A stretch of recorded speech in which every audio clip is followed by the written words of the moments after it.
saviez que les biens produits par l'humanité pèsent désormais plus lourd que la biomasse naturelle?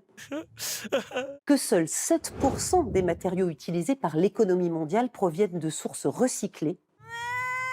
Et que l'Union européenne dépense chaque année 250 milliards d'euros pour gérer ses déchets?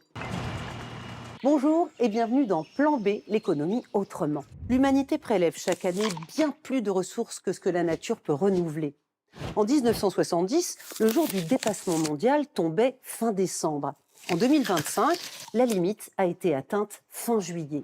Comment éviter les pénuries et l'épuisement planétaire? Les options sont connues: une production plus durable et une consommation plus sobre. En France, une start-up incite les grands groupes à faire du troc pour réduire leurs déchets et leurs achats.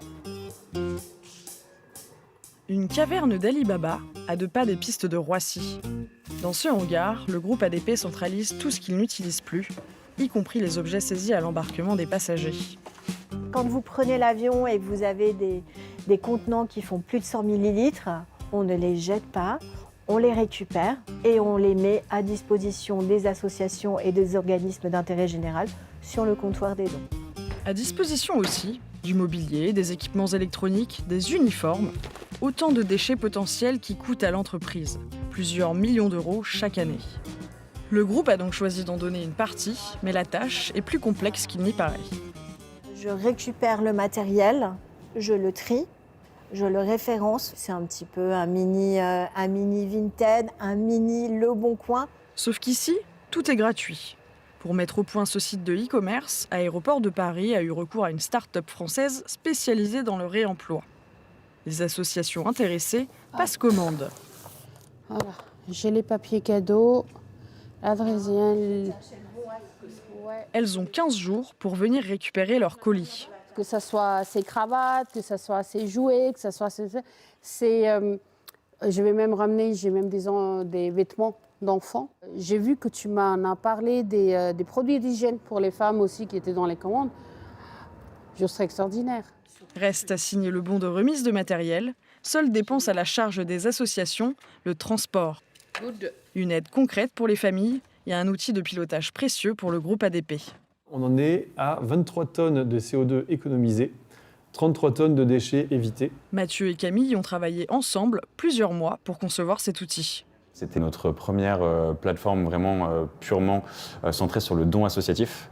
Donc il a fallu réfléchir plus en termes un peu de gestion de stock, s'adapter aussi à leur organisation interne. Jusque-là, on le faisait de manière un peu artisanale. C'est pas péjoratif, hein, artisanal. C'est juste qu'on faisait comme on pouvait avec les moyens du bord. Et on avait vraiment envie de passer un cap. Mettre quelque chose à la benne, c'est pas du tout un geste anodin. Outre le fait que pour la planète, c'est quelque chose qui est pas bon, mais économiquement, c'est pas bon non plus. En France, les entreprises génèrent 287 millions de tonnes de déchets par an. Aéroport de Paris veut lutter ainsi contre le gaspillage et faire des économies. L'argument attire les grands groupes. 26 ont déjà opté pour cet outil sur mesure conçu ici. Lors de chaque transaction, on peut mesurer que ce soit l'équivalent CO2 évité, les économies réalisées, les tonnes de déchets évitées, etc. Ça leur permet aussi d'enrichir leur rapport extra-financier, d'avoir des données crédibles en partant de bases de données de l'ADEME, de bases de données de clients, etc. Concrètement, les entreprises paient un abonnement annuel à la start-up. Chacun a son site internet et peut voir plus clair dans ses stocks. Dans toutes les organisations, surtout les grandes organisations, il y a beaucoup de matériel inutilisé, dormant. Personne ne sait où il se trouve. Les gens achètent sans savoir que dans le bureau d'à côté ou sur un site pas loin, il peut y avoir le matériel dont il a besoin. Des besoins qui ne s'arrêtent pas aux grands groupes. La jeune pousse a lancé Reshop pour connecter ses clients entre eux. Le troc intègre désormais les petites et moyennes entreprises.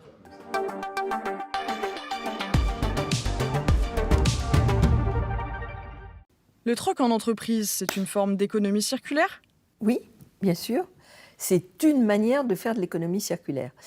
Il faut bien comprendre qu'on est passé d'une économie linéaire, j'explore, je produis, je jette, à une économie circulaire, j'explore, je produis, je réutilise. Sauf que, pour des raisons impératives de souveraineté, parce que nous n'avons pas en Europe et en France de matières premières dans notre sous-sol, tout au moins en quantité suffisante, il faut aller récupérer dans les vieux produits cette matière première qui devient une matière première secondaire. Ça assure notre souveraineté.